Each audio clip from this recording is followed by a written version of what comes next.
जानिए हर सच की कहानी दिनेश ठक्कर की जुबान, आपके अपने नेशनल न्यूज इंडिया पर।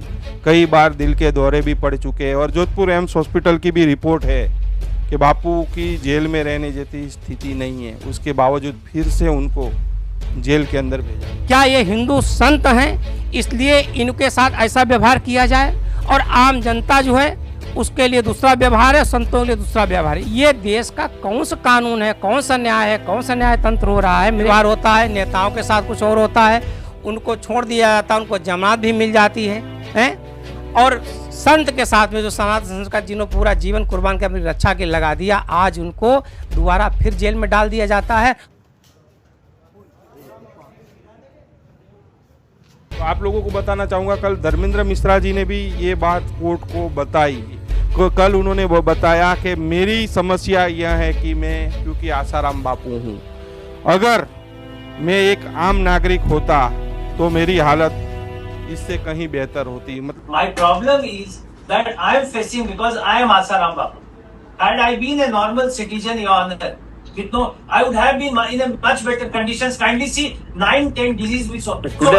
आम नागरिक होता या और कोई होता, जैसे आपने उदाहरण दिया, नेता कह लो, अभिनेता कह लो, अभी भी एक नेता है बिहार के, नाम नहीं लेना चाहेंगे, मेडिकल ग्राउंड पर बाहर आए, कितने सारे केस, देश को उसने कितना लूटा, उसके बाद मेडिकल ग्राउंड पर बाहर आए और जमानत मिल गई और अब चुनाव का प्रचार प्रसार कर रहे हैं, सब कुछ कर रहे हैं। एक न्याय जो होता है कि उसको छोड़ दिया जाता है, जमानत दे दी जाती है, और एक को जो टारगेट करके उसको जेल में रखा जाता है।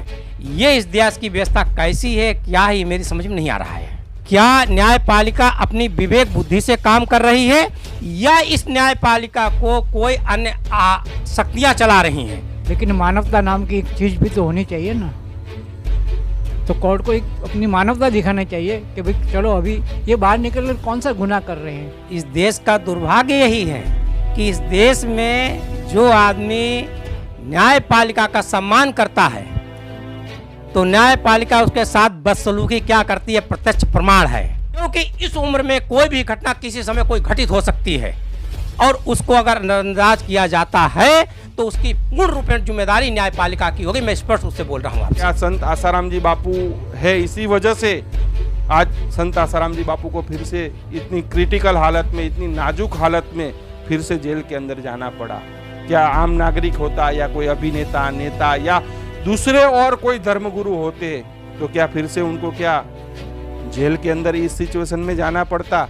लेकिन नहीं, केवल वो संत आसाराम जी बापू थे, इसी वजह से उनको फिर से जोधपुर जेल के अंदर सरेंडर करना पड़ा। तो आप लोग भी अपनी राय वीडियो के कमेंट बॉक्स में जाकर आप लोग भी अपनी राय अवश्य रखिएगा कि एक 87 वर्षीय निर्दोष हिंदू संत आसाराम जी बापू को उनके स्वास्थ्य को देखते हुए उनको ट्रीटमेंट की, हॉस्पिटल की सख्त आवश्यकता है। तो क्या उनको इलाज उपचार के लिए क्या उनको जमानत स्थायी नहीं मिलनी चाहिए क्या? और अब गुजरात हाई कोर्ट में 22 सितंबर 2025 को संत आसाराम जी बापू के गुजरात वाले केस में अपील पर भी सुनवाई होनी है, साथ साथ में कि मेडिकल ग्राउंड पर रेगुलर जमानत की अर्जी पर भी सुनवाई होनी है। तो हम गुजरात हाई कोर्ट से यही आशा और अपेक्षा रखेंगे कि संत आसाराम जी बापू को उनकी तबीयत को देखते हुए उनको स्थायी जमानत गुजरात हाई कोर्ट प्रदान करे। तो आप लोग भी वीडियो के कमेंट बॉक्स में जाकर आप लोग भी अपनी राय अवश्य रखिएगा। मैं भारत की न्यायपालिका जो कही जाती है कि न्याय का दरबार है, तो एक कैसा न्याय का दरबार है कि जो एक हिंदू संत जिन्होंने सनातन संस्कृत के लिए अपना पूरा जीवन कुर्बान कर दिया और 77 साल की उम्र में खुद सोचना चाहिए कि क्या कोई व्यक्ति ऐसा काम कर सकता है। और दूसरी बात यह रही कि न्यायपालिका ने उनकी उम्र को भी ध्यान में नहीं रखा। ऐसी उम्र में अगर उनके माता पिता हों तो उनको कैसा लगेगा?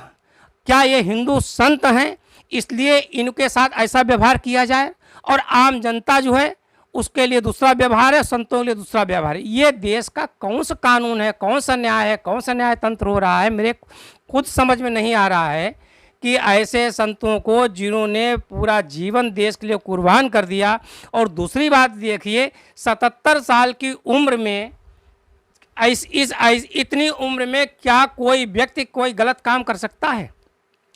तीसरी बात यह है कि कहीं पर से भी किसी प्रकार से कोई भी एफआईआर में भी कुछ नहीं है, फिर भी उसके ऊपर रेप का आरोप लगाया जाता है, उनको जेल भेजा जाता है, 12 साल तक जेल में रखा जाता है, सजाएं सुनाई जाती हैं। उसके बावजूद 88 साल की आज उम्र हो रही है, उस उम्र में भी क्या अब यहाँ की न्यायपालिका दो रूप धारण कर रही है क्या? मतलब इस तरह से कई जीवन के अंदर उदाहरण है कि आम जनता में लोगों के साथ में कुछ और व्यवहार होता है, नेताओं के साथ कुछ और होता है, उनको छोड़ दिया जाता है, उनको जमानत भी मिल जाती है, हैं?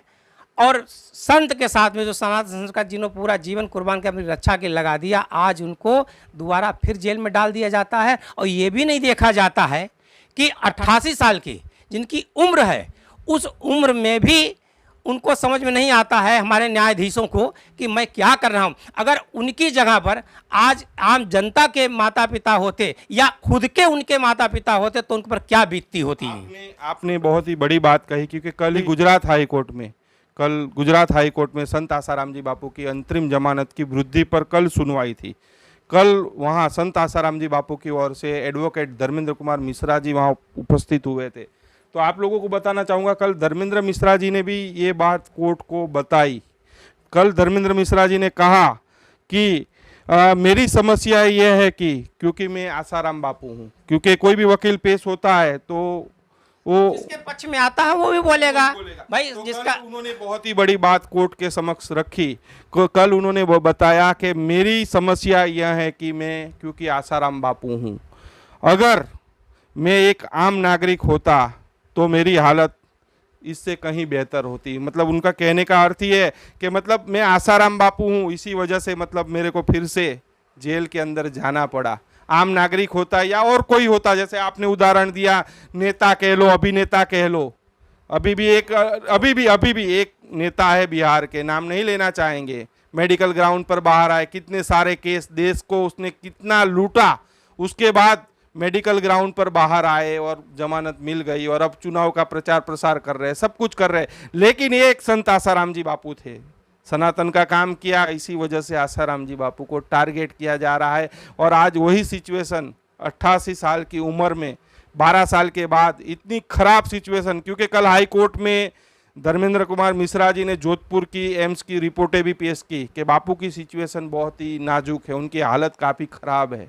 उसके बावजूद उनको जेल के अंदर। मैं एक बात आपसे और कहना चाहता हूँ, भले किसी को बुरी लगे, इससे मेरा कोई मतलब नहीं, सत्य बात तो सत्य ही होती है। मेन चीज जानने वाली यह है कि इस देश की न्याय तंत्र को कौन चला रहा है। क्या न्यायपालिका अपनी विवेक बुद्धि से काम कर रही है या इस न्यायपालिका को कोई अन्य शक्तियां चला रही हैं कि जिनकी वजह से यहाँ न्याय भी अलग अलग तरह से दिए जाते हैं। एक न्याय जो होता है कि उसको छोड़ दिया जाता है, जमानत दे दी जाती है, और एक को जो टारगेट करके उसको जेल में रखा जाता है। ये इस देश की व्यवस्था कैसी है, क्या है, मेरी समझ में नहीं आ रहा है। जानिए हर सच की कहानी दिनेश ठक्कर की जुबान, आपके अपने नेशनल न्यूज इंडिया पर।